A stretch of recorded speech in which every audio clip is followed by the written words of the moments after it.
Welcome everyone to Screams After Midnight. I am Peter, that is Tim, and this is our news edition of our horror movie podcast, which I've already told you the title of. It Screams After Midnight. Now that we've got that out of the way, we can get into the business. The business of movie announcements and trailers and all sorts of things that we talk about on here. It's still October. It's still the Octoberthon, hence the orange. We'll maybe discuss a little bit about what we've been watching at the end of the show in the past week, although not everything, because Tim, I'm sure, has watched about 40 films since last week, and let's be honest, we all don't have time to sit and listen to all of that. It's an audio show, Tim. You an audible response would be suitable. Sure. Okay. Yeah. Hopefully I'll prod him into life with some stories here. So, first things first this week, in terms of the news, we have an announcement officially of a new Resident Evil movie, although this seems to replace the previous, because there was news a year or two ago about them doing a movie based loosely on Resident Evil 7. I don't know if you remember this being a thing. What was that supposed to be produced by James Wan? Yeah, I think that was that one, yeah. Okay, yeah. So that I don't know if I remember it being specifically 7, but I do remember that there was a Resident Evil movie. Yeah, it was loosely inspired by 7. It was going to take a page from 7 to go back to the horror or whatever. Okay. And I guess that's just done, because obviously we have the TV show coming on Netflix, as well as an animated show on Netflix coming, which is coming first because they had a trailer for it recently. But now we have an announcement of a new live action movie, a reboot. And what's weird about it, so we've got a director, Johannes Roberts, who did 47 Meters Down and The Strangers Pray at Night. Cool. And we have casting for it, and it says it's going back to the root of the first 2 games and recreate terrifying, visceral experience that the director had when he first played them. Here's the cast, and you'll recognize it, because unlike the original Resident Evil movie, Tim, we actually have characters from the games in this, so all of these. Oh wow, what a crazy idea! I know. If anything, we've got too many characters from the games to the point where we're going to be speculating how they're all going to fit in this. So the cast includes Kayla Scodelero, who you might know from Crawl. She was the lead in that. Oh, okay. Right. She plays Claire Redfield. Makes sense. Wait. Okay. We have Hannah John. First movie, but. Yes. Claire's in there. Okay. All right. So you're just thinking to yourself, oh, it's going to be Resident Evil 2. There's the adapting 2 is the first movie, whatever. Sure. Right. But then we have Hannah John Kamen, who plays Jill Valentine. Okay. The actress, I mean, I know her. She was in Killjoys and Sci-Fi, but she was the villain in Ant-Man and the Wasp for maybe a bigger, more mainstream appearance. They've got Robbie Amell, who's an Upload. He was in the CW shows. He was in The Babysitter. He was the jock dude in The Babysitter. He's playing Chris Redfield. Okay. Then we have Tom Hopper from the Umbrella Academy. He was Luther in the Umbrella Academy. He's playing Albert Wesker. Okay, all right. And then we have Ivan Yogia. I don't know how to pronounce his name, I'm sorry. But he's playing Leon S. Kennedy. Okay. And then we have Neil McDonough, who is going to play William Birkin. Okay. All right. So I mean, if I gave you half those names, if I gave you Claire and Leon and William, you'd be like, oh, it's a Resident Evil 2 adaptation. But then I'm like, but also Chris and Jill and Wesker. Yeah. What do you make of this? What do you make of this, Tim? Well, I mean, if I had to guess, and honestly, what probably the smart thing to do, I say would be, if you're planning for something big, if you want like a franchise, then adapt the first game, but maybe like seed some hints for a second movie, which we'll adapt to. So like, maybe we'll have like, the original mansion and some of the people in there, but you could easily have like, flashback scenes of, Chris with his sister Claire, or, like stuff in the mansion referencing, William Birkin, or, that kind of thing. Yes, or and a flashback of Jill with her brother Leon, yes. Sure. Yeah, I mean, I don't know, that definitely is a little weird, but I mean, I don't think it would be a bad idea if you are planning a franchise to maybe intertwine some stories. Like, I wouldn't want to see something like, oh, Leon is just a member of Stars now and he's in the mansion. Like, I wouldn't be surprised if they did something like that because he is a popular character and whatnot. But I mean, maybe they'll do something like that. But that wouldn't shock me. Yeah, I mean, the appearance of William makes me think it's going to be more of a Resident Evil 2 adaptation that just happens to have either flashbacks to the mansion with Chris and Jill, which feels like a bit of a waste in that I think there's enough in the first game to just make a movie about the first game, totally, and then a movie about the second game. So that would be a bit of a waste, but at least that would be explain it. Or it's going to be Resident Evil 2, but also with like kind of Resident Evil 3 with Jill running around the city. She just also happens to be with Chris at the same time. You know, Chris is just there too. I could see that, maybe. It's a lot to shove into one movie, so I'll have to wait and see what they do here. Unless they do something really insane where we're getting the story of 1 and 2, but they don't actually finish both of them. They just give us like parts of the stories of 1 and 2, and it's like, come back for the sequel to get the next parts. You know, maybe you know, the Resident Evil 2 portion will end with the liquor fight, and the Resident Evil 1 portion of the movie will end with like the Plant 42 fight, and they'll be like, no, come back next time for Resident Evil 1 and 2 parts 2 and 2. Yeah, that could be interesting. Yeah, I mean, like the first 3 games, I feel like, you know, they could be pretty well you know, intertwined. I mean, the first one obviously is like, you know, the most kind of standout, I guess, but I mean, you know, they all kind of have like, you know, characters coming and going, you know, throughout them. So yeah, again, I could see him doing something like that, but I mean, I don't know why it always seems like so hard to just like adapt the games. Like, you know, the first one is like, you know, a very complete story. There's plenty you can do with it. You know, there's obviously stuff you would take out, and, you know, maybe there's some stuff you'd want to add. And again, like I kind of said before, like you could start seeding stuff to appear in the second game. Like, again, you know, maybe not like full on characters or whatever, but I mean, you know, there's enough that you can do to kind of plan stuff in for what might happen. But yeah, I don't know why it seems like people never want to do that or have a hard time doing that. Yeah, the fact that Claire's actress is top billed, she's the first one mentioned, tells me that it's not going to be a recreation of the first game specifically. But I mean, who knows what they're going to do with this? Maybe they'll just have both Claire and Leon on Stars. I don't know. That said, it does say the origin story adaptation is what they're referring to this as. Is set in Raccoon City in 1998. I do like that it's still set in 1998. Okay. That's an interesting tidbit. So I don't know. It's set to come out in 2021. That said, though, so many movies in the last week and a half have been pushed back a whole year to 2022 and 2023 that. Oh sure. I you know, we'll see. Well, I'll believe that when I see it, but yeah. Yeah, weird. Yeah, and you know, it's so strange that it's like, you know, they're taking enough like pains to be like, oh no, like we're going back to the games, and look, we're bringing the characters from the games into the movie, but it's like, yeah, but I mean, are we really gonna care about that if they're in a movie that's nothing like the games? You know, like if it's like a weird melding and hodgepodge of a bunch of different stuff, like I don't know. Because if they do both stories, if we get like flashbacks to the mansion while the story of 2 is playing out, I'm trying to imagine just how truncated both of them are going to feel if they go through the whole stories. And essentially, what I assume is going to be maybe at most 2 hours of a whole movie, and they're going to tell both those stories.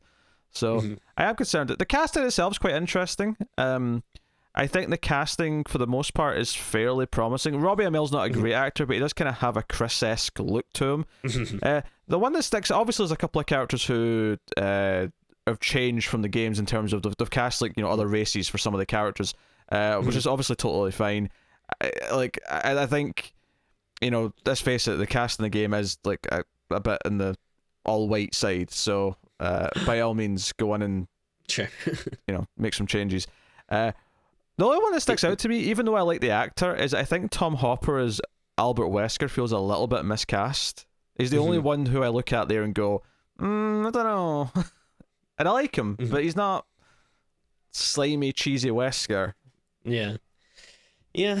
I don't know. I'd have to. I can't picture most of these people in my head. Like I've seen a lot of the shows and stuff there, but I can't really kind of pull them straight from memory. But I mean, seems all right though. I mean, it seems like maybe it's skewing a bit on the younger side. Not like the people in the games are like super old, but I always imagine them more in like 30s. Like Wesker is someone I mean, he's probably like younger, supposed to be younger, but I don't know. I guess growing up, he always seemed kind of older to me, like maybe like early 40s or something. But I don't know, it just might be because he just seems so much older when I was really young and playing it. Are you kind of mad that they didn't get the like original live action cast from the first game to reprise the roles? I mean, as much as I would love that, I don't think the rest of the world would appreciate the acting quality, even though I think it'd be hilarious. I mean, I just looked up Robbie Amell's 32. He's playing Chris. That sounds not that far off from what I imagine Chris to be honest. Yeah, I guess. I mean, do you know what I think it is? I think our perception of how old a 30-something-year-old person looks like has changed a lot since we were kids. Totally. That's true. Hey, where's Rebecca? Why? Where's Rebecca? Left out of Where's Barry Burton, son of a bitch? The best character. Now, admittedly, these characters might still appear. They're just not in the main, 5 or 6 cast, which probably means that they're not going to be in the movie that long if they are there. But I mean, I get it. You got to. But this is the problem of like combining 1 and 2. Is it means characters like Barry get shortchanged? Like, how dare you? That'd really suck. I don't know. It's there's definitely a lot of questions to be had here, but I would say I am, tentatively excited at the moment. Like, that original series of movies was just such a train wreck, and like, I don't know. I do think it probably would be. I mean, it's easy to say like, yeah, just adapt the game and it'll be great. I know that's like a lot harder said than done. It's actually probably like pretty hard to, make like a pretty good video game adaptation. But I would like to see one. Yeah, I would say look at the novelization by S.D. Perry. Oh, sure. For a reasonable, a reasonable idea of how you would do it. It's maybe still a bit too long for a movie, but you could do something with it. But I will say the one thing it's got going for it is that frankly, it can't be worse than the last ones. That's true. Like That's very true. Like at the very least, it's going to be better than those, and the bar is super, super, super low. But yeah, if nothing else, I'm going to come out going, well, it was better than those other 6 garbage movies. So yeah, and I would say the director, while I'm not like, I wouldn't say like I'm in love with their work, but I think they're like a competent enough director that like, at the very least, I think they can put something together, like it's not like, oh boy, it's going to be a train wreck. Like, 47 meters down was okay. And I didn't mind Strangers Pray at Night. Like, I didn't think it was like, oh my God, I loved it, but I thought it was like, okay. Yeah. And did he have a segment in Nightmare Cinema? I forget. Might have. It doesn't say that here, but it sounds feasible. I might be thinking of someone else. I don't know. I would. See, I don't mind if the movie ends up being kind of cheesy, as long as it's the right kind of cheesy. Because Resident Evil, at its nature, was always a little bit cheesy. So, that's okay. Yeah, like honestly, I think my fear would be that they might take it a little too serious. Like, I would actually really love, like an adaptation of the first movie and... Or the first game, and yeah, like you. I was going to say Tim. Yeah, definitely not the first movie. But no, if like you did an adaptation of the first game and like you leave in, like we all know the Jill Sandwich stuff and everything, and like like obviously you don't want like bad acting and stuff, but if you leave in like a little bit of that cheese and stuff, I think that would be really cool. But again, I feel like if you're obviously they probably want. Like every movie studio wants like recognizable IP to build a big new franchise off of, so they're probably gonna take it like deadly serious. But I don't know. I would like a little cheese, I like a little bit of cheese. I will say this: I'm at least excited that we're actually going to get like, because William Birkin's there, we're going to get live action like monster William Birkin, which is actually a really cool monster design. I mean, I would love a proper tyrant. God, me too. Yeah. One of the old movies did have a tyrant-esque thing, but he had like tentacle fingers and stuff instead of a claw. It was weird. So, but hey, at least if they give you a proper Birkin, I mean, it wouldn't really fit into the second games if that's what they're following. But I'd love a hunter as well. We never got that in the other movies, so yeah, yeah, like it's tough because I don't think it works for the game because there's like you kind of build up on the enemies. Like you start with like the low level zombies, and then you kind of go up like with some creatures that get nastier and nastier, and like I feel like for a 90-minute to 2-hour movie, it's kind of hard to squeeze in like tons of different monsters. Oh, yeah. But if you have like one or two, like the first movie alone, outside of the regular zombies, would have to have zombie dogs, giant spiders, Neptune the shark, Plant 42, chimeras. Am I missing anything? Oh, the snake. Yeah, the big Jake the Snake. Is that its actual name? Or? No, it's not. Okay. I think the snake's name's Yawn, if I remember right. Okay. But like there's a lot of stuff in there. And I get why you can't have all of it, even though I would love to see every single one of them. Oh yeah, on screen. I mean, this is kind of exciting though, because like because think about like how many things you can do if they do it right, like, and we get like a whole franchise of, like you could easily do the second second game, and then I don't know if they want to. Since the third game like is the same setting and stuff, like I don't know if they'd want to mix 2 and 3 together, but then like possibly getting adaptations like Code Veronica and 4, and then maybe not so much 5 and 6, but like yeah, my guess is still that this is going to be more of an adaptation of 2 than 1, just with the main characters from 1 also in it. That said, though, I can see the possibility of somehow it being Resident Evil 1, but somehow Claire and Leon are just also there. Like Leon's maybe a member of STARS, and Claire's maybe a member of STARS, and Leon kind of still stumbles into town as his first day on the Force kind of thing, but ends up in the mountains instead of the city. I don't know.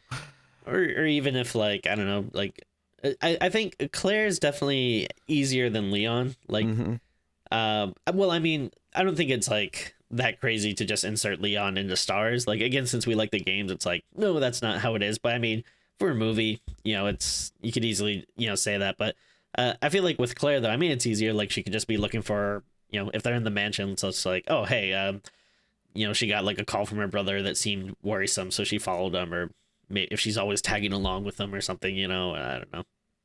It's not the most important thing in the world, but I really want to see Jill and Chris in their STARS uniforms. So yeah, I'd like that. Please do that. In fact, hell, Leon in his RPD uniform would be great too. Which I'll say it to my dying day, RPD uniform is better than that stupid leather jacket from 4. I will fight you all on it, right? I'll fight you all on it. Sure. So who I want to see is Mike, the helicopter pilot from Resident Evil 4. Who died tragically. Yeah.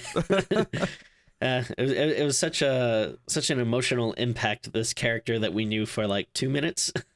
Yes. And then when he dies, who repeatedly accidentally shot his rockets at you instead of the bad guys, and you get pissed off at him. Yes, it's a very frustrating segment of that game. So now Resident Evil new movie apparently coming 2021, but we'll see if that actually holds true. But yes, so let's move on to other things. So it turns out the Don't Breathe sequel's already finished filming. That is a bit of news that came out this week. Okay. So Stephen Lang, who does return as the blind man, told everyone on Twitter that they've wrapped production and Don't Breathe 2 is done. It's in the can and they're working on post-production, and the rumored title is supposed to be Don't Breathe Again, but I mean that's just rumors for now, so we'll see. Okay, cool. Yeah, I mean I like the first one. Weird to think of like what a sequel would be, but I mean, hey, I'm down. We do have a description for the second one, though, which is interesting. Oh, okay. In Don't Breathe 2, the blind man has been hiding out for years in an isolated cabin and has taken in and raised a young girl orphaned from a house fire. Their quiet existence is shattered when a group of kidnappers show up and take the girl, forcing the blind man to leave his safe haven to save her. Wait, are they turning him into an anti-hero? The second one? That's kind of what it sounds like. Yeah. I mean, I guess to properly talk about this, you kind of have to give spoilers for the first Don't Breathe. So if people haven't seen it, just be aware of that. But like, this kind of seems like a weird turn, considering yeah, like you find out he's kind of a bad guy. Well, he is like a bad guy in the first movie. Yeah, and maybe there's some sort of dark kind of anti-hero qualities to him raising some kid, because he really wanted a kid again, right? That was just, without getting too much into anything, he really wanted another kid. So the idea of him going and like saving a kid is kind of interesting. I will say though, this makes me think that the third one should be him teaming up with the guy from Late Phases to take on werewolves. Sure. He was also a blind man, for the record. Yeah, I'd watch that. Yeah, we could just have Stephen Lang, fighting various supernatural monsters and entities as a blind man. I'm okay with that. Yeah. So that's coming sometime. This may be one that they insist on a theater release though, so we'll maybe have to wait and see if the theaters are actually open again before we get too excited. Yeah, I mean, don't breathe. What a tagline for a movie this year. Don't breathe too hard. Next up, don't breathe near someone. Yes, Escape Room 2 has been delayed to some vague time in 2021. It was meant to be coming out on December 30th this year. It was meant to be the New Year's Eve movie, and it's been pushed to just sometime in 2021. So they've got no exact date for it. It's just coming at some point. Okay. So I know we're not exactly waiting with bated breath, but yeah, I mean, I would be interested to see what they do with a sequel, but yeah, I'm not like too disappointed. Yeah. Next up, Sam Raimi's film that he's producing, not directing, a horror film called Uma, is cast Sandra Oh in the starring role. So this is the film that he's doing. Sony Stage 6 Films, and Uma is the Korean word for mother. It follows Amanda, now played by Oh, and her daughter living a quiet life on an American farm, but when the remains of her estranged mother arrive from Korea, Amanda becomes haunted by the fear of turning into her own mother. So, there you go. Could be interesting. Yeah, but Sam Raimi's involved, so it's probably going to suck. How dare you? Yes. And for the record, my statement does not apply to Evil Dead related things, just everything else. Okay. I mean, I think when he actually like when he produces stuff, like Crawl was really good.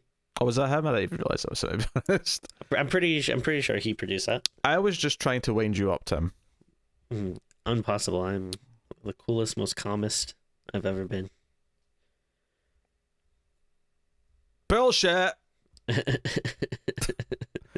Next up, Allison Williams, who was the evil white girl in Get Out. I should probably say spoilers for it's kind of a spoiler. Yeah, the white people in Get Out are evil. I'm sorry, okay? I've spoiled it. She's signed on to star and executive producer in a Blumhouse film. So yeah, Jason Blum's at it again. It's called Megan, although the E's a number 3, just to give you a sense of what it's going to do with some of this. In the film, Williams is going to play Gemma, a brilliant roboticist at a toy company. She uses artificial intelligence to develop Megan, a lifelike doll programmed to be a kid's greatest companion and a parent's greatest ally. After unexpectedly gaining custody of an orphan niece, Gemma enlists the help of Megan, the prototype, a decision that has unimaginable consequences. Ooh. Oh, that could be cool. We're getting creepy robot doll. Yeah. So it's kind of like the Chucky reboot with more of a different spin on it.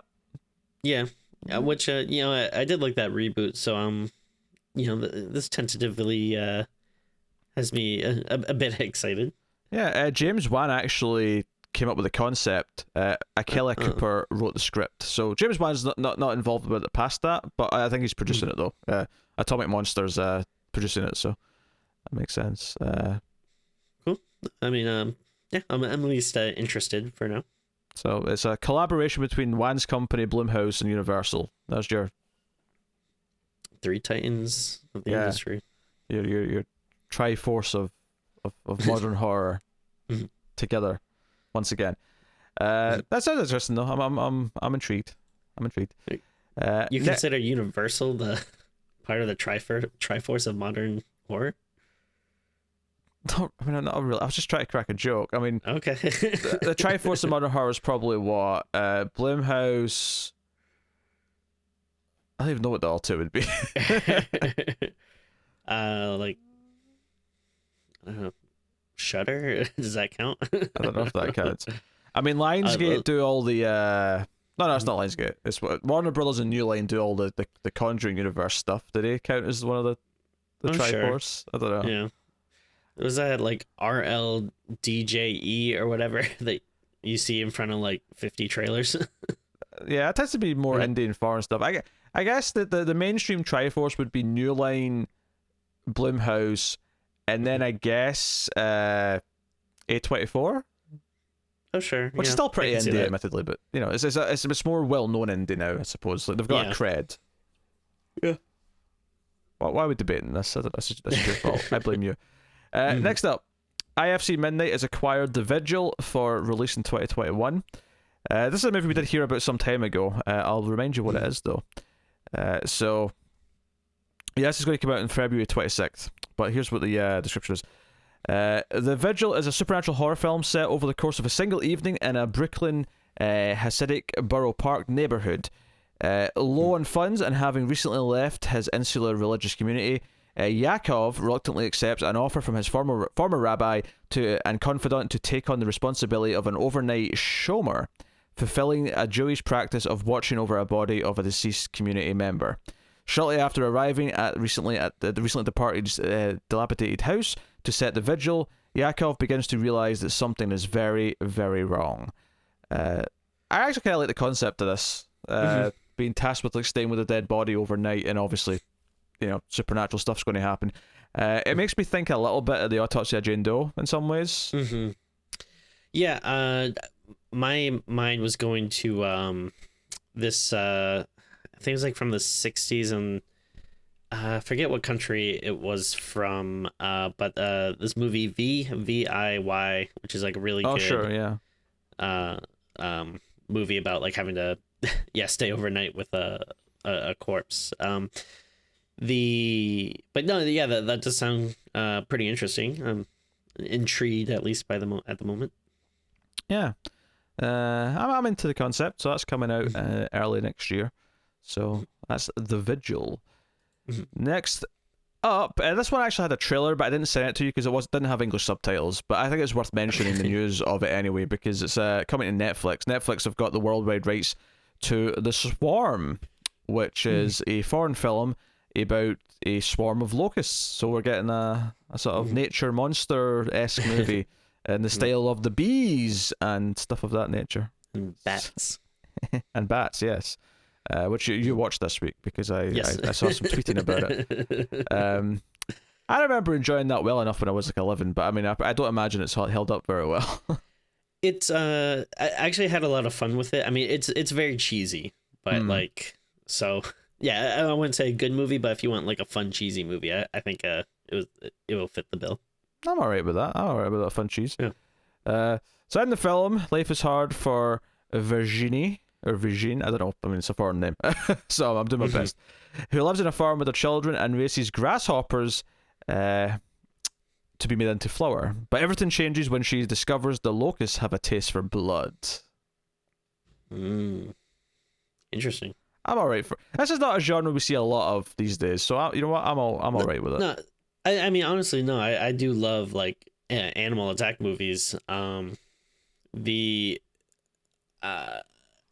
mean, bug movies kind of I'm a little cautious of because it just like screams bad CGI to me. Like you have to do like so many like swarm shots and stuff that I just imagine it not looking too well. But I mean, it could still be cool though. Yeah. So that's The Swarm. Which takes on to a couple of trailers we're going to talk about this week. The first one is a film that's coming to Shudder. It's called The Banishing, and it comes from director Christopher Smith, who did a film called Creep, not the Creep with Duplass, the found footage movie. It was a film from 2005 set in the English subway tunnels. But he also did Severance. He did a science fiction film called Triangle. Okay. And he's done a new film here called The Banishing. So when a vengeful spirit haunts the little girl and threatens to tear the family apart, the reverend and his wife... Wait, I've missed a part of this, have I not? Yes. The bar actually tells the story of a young reverend, his wife, and daughter who move into a manor with a horrifying secret. When a vengeful spirit haunts the little girl and threatens to tear the family apart, the reverend and his wife are forced to confront their beliefs. They must turn to black magic by seeking the help of famous occultists or risk losing their daughter. So yeah, and that's the trailer here. So what did you think of the trailer? It was okay, I guess. Like it I wouldn't say it necessarily got me super excited, but I wasn't like completely turned off either. Like just looked like, all right, I mean, this could be decent, but it was a little hard to tell. Yeah, the premise feels fairly, by the numbers. It doesn't feel like it's doing anything particularly special. I will say the trailer at least had a sense of style to it. Yeah. It felt like it was strongly focused in its style. Now, I've seen a few of these movies that this director's done, and they've varied from kind of mediocre to okay to decent, kind of. Okay. Like, that's kind of the range that I felt with them. So I'm hoping... So I'm not expecting a bad movie, because I don't think he's made any bad movies from what I've seen, but I'm not expecting to be blown away either. I mean, this is a lot of in here about talking to the occultist who's got the Irish accent, and a lot of like doing some rituals, and like it's a jump scare at the end. It's very by the numbers in terms of what it's doing, but it's got potential. It's not a it's probably a good get for Shudder. It's a good thing to put on Shudder and say, here, this is an exclusive. Have at it. So yeah. So, but we don't actually have a release date yet. This is just the trailer to say they've got it and it's coming and whatnot. Shudder tend to just sort of announce a month in advance of when things are coming, so I wouldn't be surprised if you get like a news item saying that it's coming like December in like a month's time. Yeah. So the other trailer we had to look at this week is called Smiley Face Killers, and it stars Crispin Glover, although I didn't catch a glimpse of him in the trailer, which probably means that he's saved for like the big ending or something like that, so we don't get to see him too much. I thought there was after his name appears on screen, I think they show like a real quick scene of like a one of the killers taking off a mask or something, and I thought maybe that was him, but I'm not sure. Yeah. But this is loosely based on a true story of actual killers in California hunting young men, and it seems to follow this main character. What did you think of the trailer? Honestly, I was not that into it. It just seemed maybe like a little generic to me. And I don't know. It kind of seemed like it was trying really hard to like get you excited by the names involved versus like the actual movie. Well, this is actually kind of the main reason why I want to talk about this. Is A, because Crispin Glover was in it, but B, it's telling you that it came from the same writer as American Psycho, which is cool, and it came from this and that. And then it came up with one of my favorite things I've ever seen in the trailer. It said, from a director of Breaking Bad. A director from Breaking Bad. Not the director of something. A director from Breaking Bad. That really made me laugh.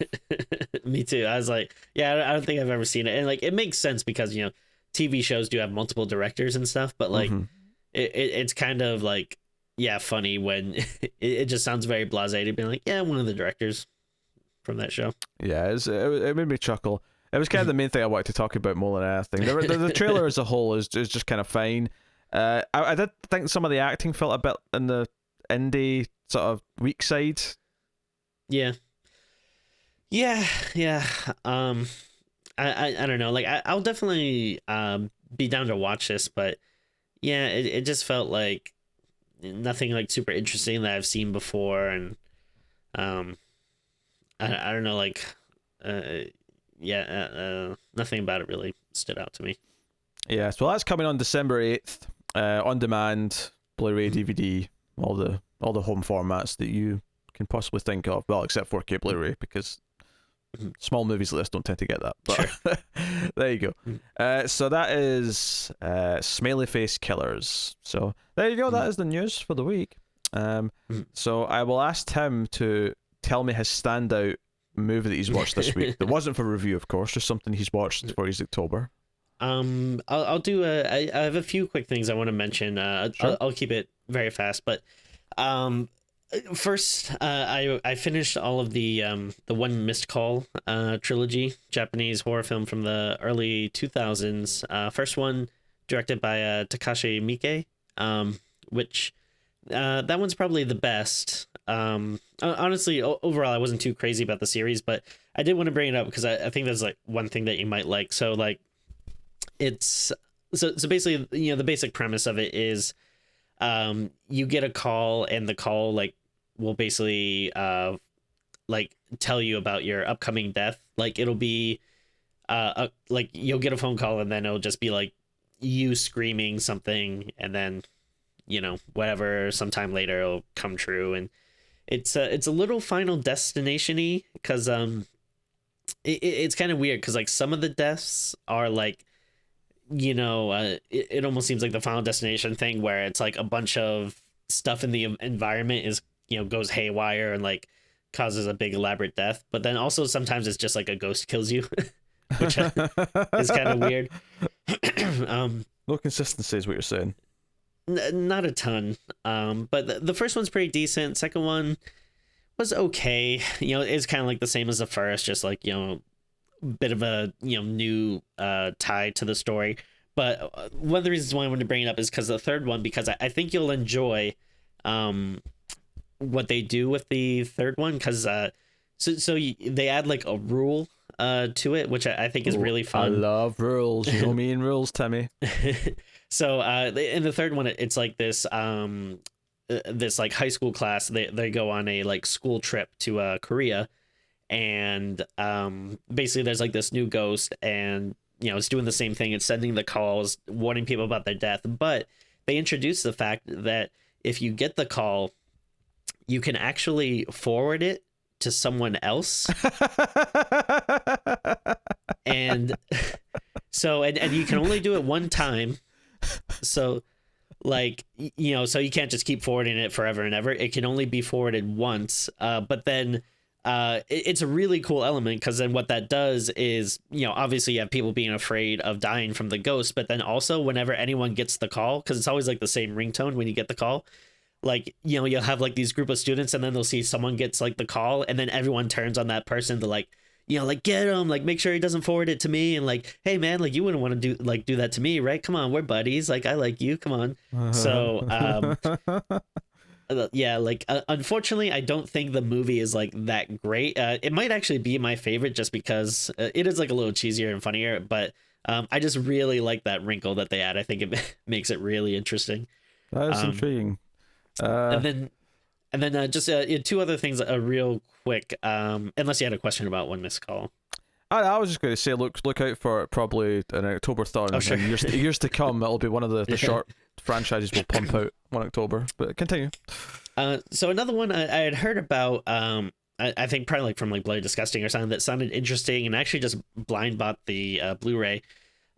This movie Uncle Peckerhead, which sounds great. It's like a horror comedy. So basically it's about this kind of like this small punk band who they're very like down on their luck, and they're playing really crappy gigs and not getting paid, and their like van gets repossessed, and they're about to go on this kind of like small little mini tour, and they just kind of start asking people if they can like use their van, if they can like rent it or whatever. And they ask this like older gentleman who he says people just call him Peckerhead because that's all his daddy ever called him, and they can call him Peck for short. And he's like this very like he's kind of like old and creepy, but also like very lovable. Like like he has this kind of like, I don't know, like hometown kind of like charm to him, where he's just like, well shoot, yeah, let's do it. But then he goes on tour with them, and he's actually like really nice and supportive of the band. It's actually like at first he seems creepy, but he's really nice. But then the thing is every night at midnight he turns into what he calls a thing, which basically he just like becomes a monster and like eats people. But like he's like nice enough that he still likes this band and stuff, but then like he'll eat people that are mean to him. Like they have a show with like a manager that stiffs them on pay or whatever, so he'll go and eat them.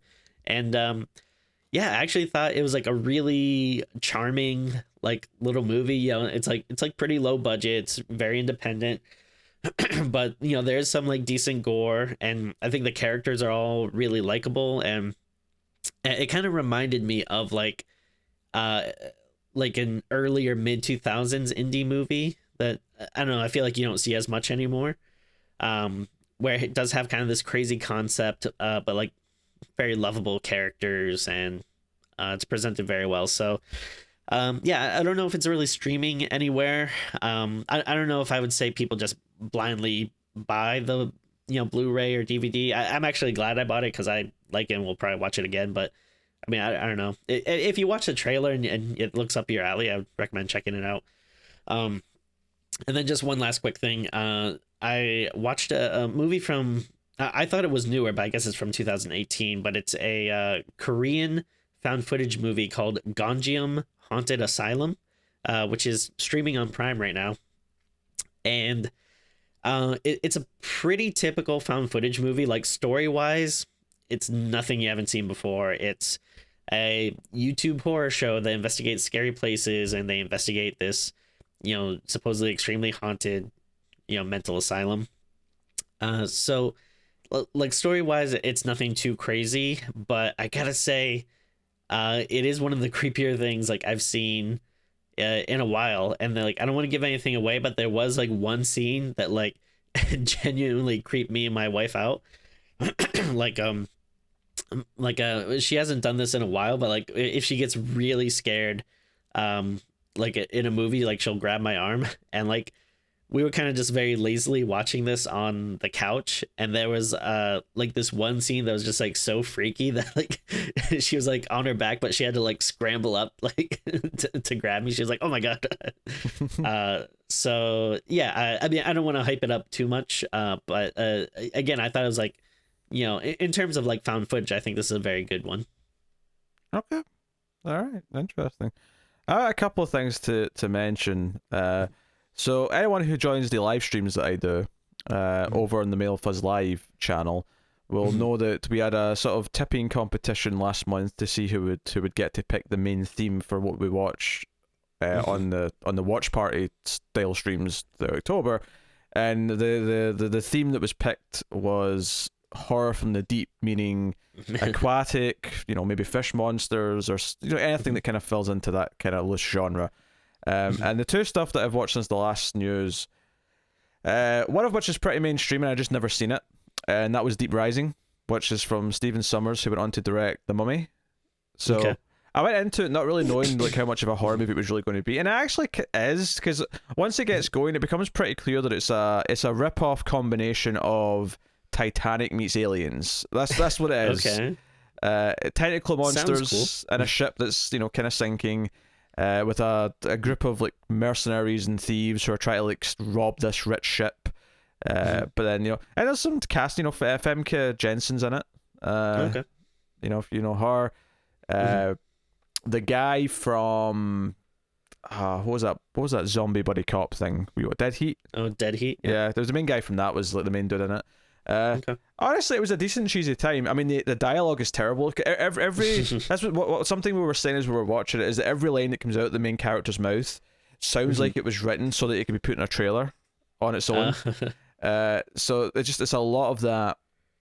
But and the CG's dated horribly. But it really is like this over the top cheesy horror action movie.